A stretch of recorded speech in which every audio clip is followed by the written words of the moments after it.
Hello friends, good morning. இன்றைக்கி நம்ம வீட்டில் லஞ்ச் வந்து மீன் சாப்பாடு, சீ ஃபுட், மீன் குழம்பு, மீன் வறுவல், அப்புறம் எறா தொக்கு. ஃபஸ்ட்டு மீன் குழம்பு எப்படி செய்யலான்ட்டு பார்க்கலாம். ஒரு கோழி குண்டு அளவுக்கு புளி ஊற வச்சுக்கலாம்.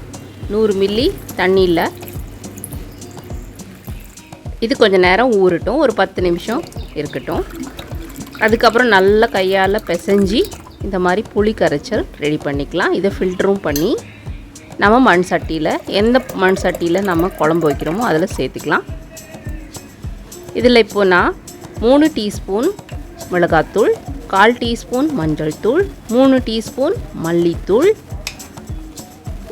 உப்பு வந்து சுவைக்கு ஏற்ற மாதிரி கல் உப்பு சேர்த்துக்கோங்க.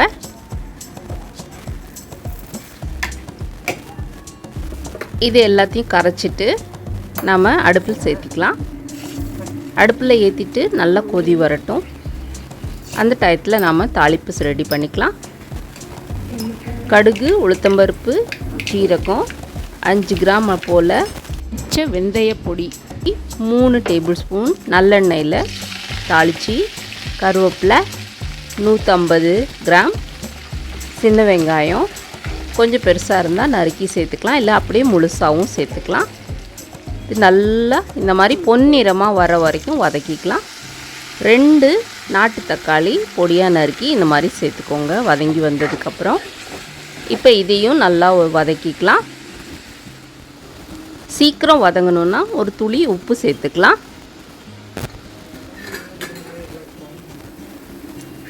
குழம்பு நல்லாவே கொதிச்சிருச்சு. இந்த மாதிரி நல்லா கொதிக்கணும். இப்போது இந்த ஸ்டேஜில் நாம் தாளித்து வச்ச வெங்காயம், தக்காளி, கருவேப்பிலை, கடுகு, உளுத்தம்பருப்பு எல்லாத்தையும் இதில் சேர்த்துக்கலாம்.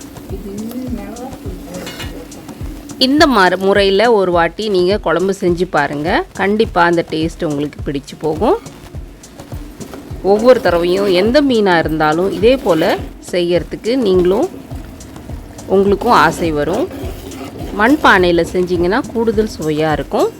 இப்போது நம்ம கழுகி சுத்தம் பண்ணி வச்ச சங்கரா மீன் தான் இன்றைக்கி நான் சேர்க்க போகிறேன். நீங்கள் எந்த மீனாக இருந்தாலும் குழம்புல சேர்த்துக்கலாம்.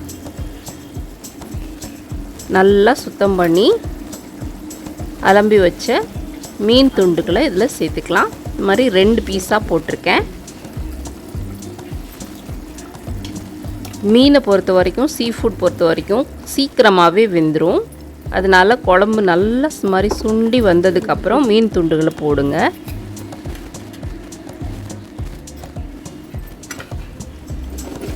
அப்புறம் ரொம்ப வேகமாகவும் இதை ஷேக் பண்ணக்கூடாது. மீன் வந்து உடையறதுக்கு வாய்ப்பு இருக்குது. இந்த மாதிரி சட்டியை பிடிச்சி இந்த மாதிரி ஜென்டலாக மிக்ஸ் பண்ணி விடுங்க. இப்போ மீன் நல்லாவே வெந்துருச்சு.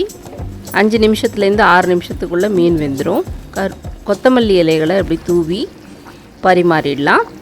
மீன் குழம்பு இந்த மாதிரி மண் சட்டியில் வைக்கும்போது ரொம்ப சுவையாக இருக்கும். செஞ்சு பாருங்கள். அடுத்தது இறால் தொக்கு எப்படி செய்கிறதுன்னு பார்க்கலாம். இறால் நல்லா கழுவி சுத்தம் பண்ணி அதோட வீன்ஸ் எல்லாம் எடுத்துட்டேன். 1/4 டீஸ்பூன் மஞ்சத்தூள், 1 டீஸ்பூன் மிளகாய்த்தூள், 1 டீஸ்பூன் மல்லித்தூள், உப்பு சுவைக்கு ஏற்ற மாதிரி எல்லாத்தையும் நல்லா மிக்ஸ் பண்ணிவிட்டு கண்டிப்பாக மேரினேட் பண்ணுங்கள். ஒரு அரை மணி நேரம் போல் மேரினேட் பண்ணி இது ஒரு பக்கம் இருக்கட்டும். அதுக்குள்ளே நம்ம மீனுக்கு தடவுறதுக்கு ஒரு மசாலா ரெடி பண்ணிக்கலாம். 1 டீஸ்பூன் மிளகாய்த்தூள், 1/4 டீஸ்பூன் மஞ்சள் தூள், உப்பு தேவையான அளவு எடுத்து நல்லா மிக்ஸ் பண்ணிக்கோங்க. இதில் 2 டீஸ்பூன் அளவுக்கு எண்ணெய் சேர்த்துக்கிறேன். எந்த எண்ணெயாக இருந்தாலும் பரவாயில்ல. இது நல்லா மிக்ஸ் பண்ணிவிட்டு ஒரு பேஸ்ட் மாதிரி குழச்சி எடுக்கிறதுக்கு கொஞ்சமாக தண்ணி தெளித்து இந்த மாதிரி குழச்சி பேஸ்ட் மாதிரி ரெடி பண்ணிக்கோங்க. இந்த பேஸ்ட்டு கண்டிப்பாக மீன் மேலேருந்து வெளியிலேயே வராது. இப்போ நான் இன்றைக்கி செய்கிறது நெய் மீன், அதுதான் சீர் ஃபிஷ்னு சொல்லுவாங்க. வஞ்சரம் மீன் சில இடத்துல சொல்கிறாங்க. இந்த பீசஸை நம்ம இப்போ இந்த மசாலாவில் பிரட்டி வச்சுக்கலாம். நல்லா இது போல் 2 பக்கமும் திருப்பி போட்டு நல்லா அப்ளை பண்ணுங்கள். இதை ஒரு தட்டில் இப்படி அடுக்கி வச்சிடலாம். மீனை ஜென்டலாக ஹேண்டில் பண்ணுங்கள்.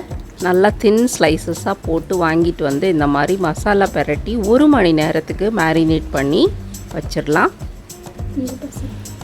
இந்த முறையில் நீங்கள் ஒரு வாட்டி மீன் வறுத்து பாருங்கள். கண்டிப்பாக மேலே இருக்கிற மசாலா தனியாக பிரிஞ்சே வராது.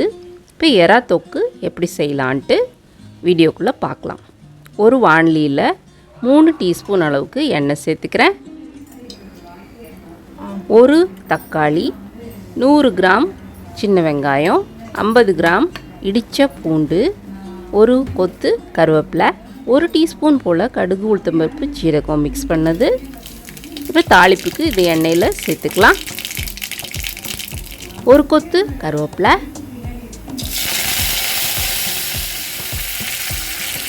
இந்த ஸ்டேஜில் சாம்பார் வெங்காயம் பொடியாக தான் இருக்குது, அதனால் அப்படியே சேர்த்துக்கலாம். நல்லா வதக்கி விட்டுருங்க. வெங்காயம் நல்லா வதங்கி சுருளை கோல்டன் ப்ரௌன் கலரில் மாறினதுக்கப்புறம் நம்ம தக்காளி பழங்களை இதில் சேர்த்துக்கலாம். இந்த மாதிரி பொடியாக நறுக்கி நாட்டு தக்காளி பழத்தை சேருங்க. இடித்த பூண்டு பற்களை இது மாதிரி சேர்த்துக்கலாம். உப்பு சேர்த்துக்கலாம். எல்லாத்தையும் நல்லா வதக்கிடுங்க. தக்காளி ஓரளவுக்கு மசிஞ்சு வந்ததுக்கப்புறம் நம்ம மேரினேட் பண்ணி வச்ச இறால் இதில் சேர்த்துக்கலாம். கூடவே ஒரு 1/4 கப் போல் தண்ணி இதில் சேர்த்துக்கலாம். இறால் ரொம்ப வேகக்கூடாது, இல்லைன்னா ரப்பர் போல் ஆகிடும். ஒரு 5 நிமிஷம் வெந்தாலே போதும். அதுவே தண்ணி விட்டுக்கும். இந்த தண்ணி இப்போ சுண்டினா போதும், நமக்கு இறால் வெந்து போகும். அதுக்குள்ளே நாம் சாதம் ஒலை கொதிச்சிருச்சு. இதில் அரிசி 10 நிமிஷம் போல் ஊற வச்ச அரிசியை இதில் சேர்த்துக்கலாம். உப்பு சேர்த்து சில பேர் வடிப்பாங்க, நான் எப்பயும் உப்பு சேர்த்து வடிப்பேன். இந்த மாதிரி சேர்த்து கஞ்சி தனியாக வடிச்சிருங்க. ஸ்டார்ச் இல்லாத பொல பொலன்னு உதிரியாக சாதம் உங்களுக்கு மீன் குழம்பு கூட சாப்பிட்றதுக்கு இது போல் வடித்து ரெடி பண்ணி பாருங்கள். டீட்டெயில் வீடியோவாக நான் இன்னொரு தடவை உங்களுக்கு எப்படி சாதம் வடிக்கிறதுன்னு போடுறேன். இப்போது சாதம் ரெடியாக இருக்குது. இறால் தொக்கும் ரெடி ஆயிடுச்சு. இதில் நறுக்கின கொத்தமல்லி தழையை போட்டு நம்ம சூடாக பரிமாறலாம். இதை அப்படியே நம்ம சூடு சாதத்துலேயும் போட்டு பிசைஞ்சும் சாப்பிடலாம், இல்லை நம்ம தொட்டுக்கிட்டு சாப்பிடலாம். இந்த தொக்கு அட்டகாசமாக இருக்கும். நீங்களும் ட்ரை பண்ணி பாருங்கள். மீன் வறுவல் மேரினேட் பண்ணதை 1 மணி நேரம் ஊறிடுச்சு. இப்போ இதை தவாவில் போட்டு நல்லா சுற்றிலும் கொஞ்சமாக எண்ணெய் விட்டு நாம் வறுத்து எடுத்துக்கலாம். டீப் ஃப்ரை பண்ணணும்னு விருப்பப்படுறவங்க கூட டீப் ஃப்ரையும் பண்ணிக்கலாம். என்ன கேட்டால் இந்த மாதிரி தவா ஃப்ரை பண்ணால் தான் ரொம்ப டேஸ்ட்டாக இருக்கும். மீன் ஃப்ரெஷ்ஷாக இருந்தால் சாஃப்டாக ஜூஸியாக இந்த மாதிரி மேலே கிறிஸ்பாக ரொம்ப நல்லாயிருக்கும். எப்பயும் மீனை வறுத்து சாப்பிடும்போது வறுத்து கொடுங்க. சூடாக இருக்கும்போது அதோட சுவையே அலாதியாக இருக்கும். மீன் பிரியர்களுக்கு இது புரியும். இந்த மாதிரி சுட சுட எடுத்து இலையில் கண்டிப்பாக வாழை இலை எப்படியாச்சும் ட்ரை பண்ணி பாருங்கள். வாழை இலையில் இருக்கிற பச்சையம் உடம்புக்கு நல்லது. வாழை இலையில் இந்த மாதிரி எறா தொக்கு, ஒரு வஞ்சரம் பீஸ், ஒரு குழம்பு மீன் போட்டு சாதம் 1 கப் வச்சு ஃபுல் மீல் சாப்பிட்டு பாருங்கள். என்னோடய வீடியோ பிடிச்சிருந்தா எல்லோரும் ஒரு கமெண்ட் பண்ணுங்கள், லைக் பண்ணுங்கள், முடிஞ்சால் ஷேர் பண்ணுங்கள். இது வரைக்கும் இந்தியன் ஃபுட் சேனல் சப்ஸ்கிரைப் பண்ணாதவங்க கண்டிப்பாக சப்ஸ்கிரைப் பண்ணிவிட்டு எப்படி இருக்குன்னு சொல்லுங்கள். தேங்க்யூ, பாய்.